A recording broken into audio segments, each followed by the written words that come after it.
if we don't create a plan for our free time, for our connected time, um, there's the idle mind. And when the mind is idle, it starts to look for ways to help itself, right? And when it's looking for ways to help itself, 9 times out of 10, if you already have a vice, if you already have something that has been an addiction and something that has affected you, the mind is going to reach for that thing. The body is going to reach for that thing, right? And then you start to get these cravings. How rational is your thinking when you're hungry? Let's think of it like that. When I'm hungry, when I'm starving, how rational is my thinking? So if we look at that in terms of the substances that inhabit our body and that can control us, when my body is craving that thing and the craving is so great, you can feel it in your skin, you can feel the itch, you can feel the I gotta have it. How rational is your thinking during that time? Probably not very rational. Probably not rational, right? Because in those moments, if we remember, if we just think for ourselves, just think individually, think of some of the things that you may have allowed yourself to do when that craving, that addiction was controlling you and you needed something in that moment. Think of some of their irrational things that if you were in a sober mind and you were not fighting with that vice, that you know you wouldn't have done it. Right? And you go back and we feel bad. We're like, dang, look at what I did. Look at how I acted. Look at what I let this push me to.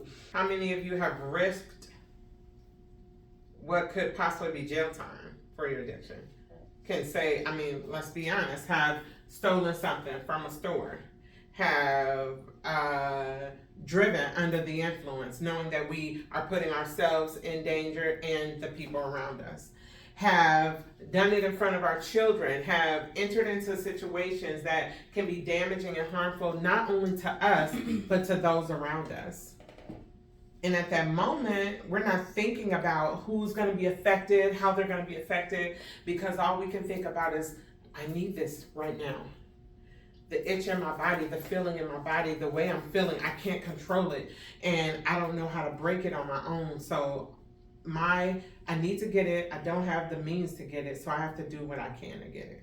Irrational behavior springs from something. And it generally springs from a hunger. There's a hunger inside you that wants something. And it breeds irrational behavior. And then I also want you to think about the guilt that you feel afterwards. The way you feel. And how you feel like, man, I never would have done that. And think about what we want to do to maintain a rational way of thinking. To maintain a mindset that allows us to consider ourselves, our children, and the people around us before we make those mistakes, right? Because even though it's hard, it can be done. We can develop the discipline to fight against the behaviors that push us to that space. But I wrote a poem and I shared it with the women, but I'm just going to read it to you. It says, there's a demon in my room. I did not let it in. I was asleep peacefully when the seance began. Just when I thought my death had ended and I could move ahead, that demon came into my room and its touch raised my dead. Its hands ran down my body, touching places I kept hidden and bringing all my pain to light, although it was forbidden. The demon told me not to tell and threatened my very being. It changed the way I saw myself and gave my life new meaning. My body was cold, frozen like ice, while rivers flowed from my eyes. The demon didn't care one bit that the moment would be my demise.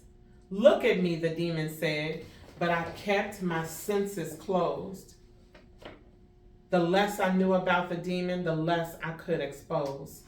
Fear gripped my heart, mind, body, and soul as he continued on his path.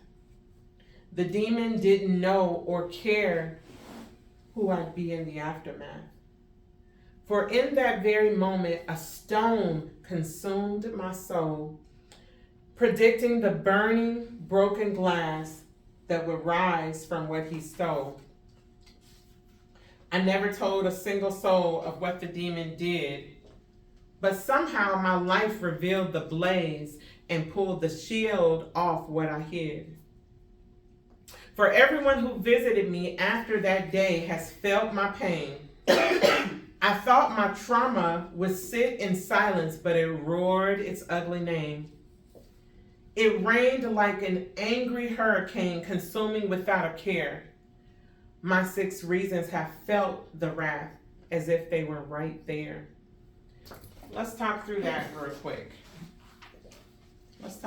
So, we talk about the things that leave us in a space where we feel so numb that our goal is not to feel at all.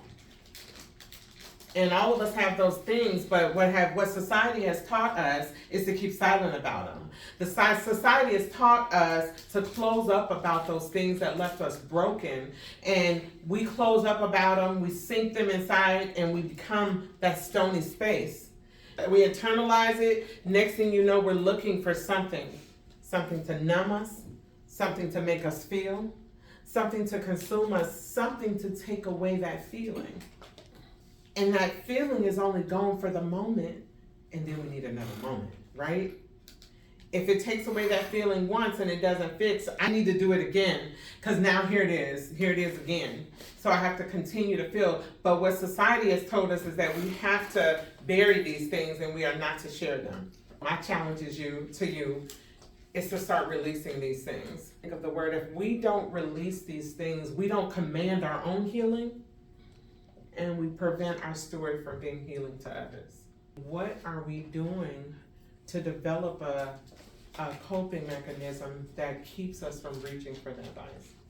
Addiction recovery is a process. It's not something that's gonna happen all together, boom, today I am good, it's all over, I'm ready to move on. You may have that in your mind and heart. How many times have we said, I'm done with this, I'm not doing this no more? We have it in our heart, and then those things come up, and if we don't have the tools we need to break free and stay free, we will end up in that cycle over and over again. It's an emotional roller coaster, and we constantly go back to that space because we're constantly looking for a way to heal, looking for a way to feel free, looking for a way not to feel consumed by these things. But when do we break free? When do we break free, and how do we break free? Silence has kept women, especially Black women, from being free because we were told to be quiet. That loud Black girl, that angry Black girl, everything we do is a problem. That when we speak and we speak out about how we feel, we angry. And I am angry, and I think I should have a right to validate that emotion. When there's things that are going on in society and systems that are designed to keep us down, I got a right to be angry. It's how I handle that anger, which makes the difference.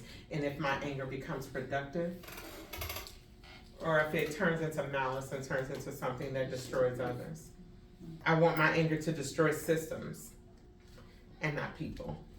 But think about it. As parents, we want better for our kids, right? We want better for our children, but I promise you, we can tell them to do as we say, but they are more likely going to do as we do. That's most likely. There are some that, and I'm talking about a generalization because there are some that are the exception to the rule. My mother used to tell me, don't you be smoking no cigarettes, while she sent me to the stove to light her cigarette. Because back then, we could go buy cigarettes. At 12 years old, I could go down to the corner store and buy my mama some cigarettes. And if he write a note, I could pick up her alcohol. And they would let me do it. They let me do it. I could open it and go hang out with my friends. I'd have got beat, but I could have done that, You telling me not to drink and you drunk. Yeah. Drinking is bad for you, but you're all drunk. Don't do drugs. And I just watched my stepdad shoot up with heroin. You know what I'm saying? So let's just be real about what we teach our kids, because we may say, I don't want my kids to ever drink. Drinking is going to be bad for them. We may say, I don't want them to take on the addiction that we have, but they watch us and they see what we're doing, and how far are they from where we are? because we were all one life situation from being completely lost. Let's be real about it. One life situation from being completely lost. So how do we really, really fight that, y'all? If we turn our experience into growth, and I want to grow from where I am, then I change my words. The power of life and death is in the tongue. It's just the truth. If I speak that I can't do it and I'm never gonna make it, I can't do it and I'm never gonna make it. Why? Because your words produce action. And if that's what I believe about myself, then I'm not gonna do anything to try to change it. If I speak that that my family is never gonna be right, I'm never gonna have my family together the way I want it, the more I speak that, the more I'm going to do things and not even realizing, y'all, that I'm doing things to sabotage myself because of my mindset. Self-sabotage is real.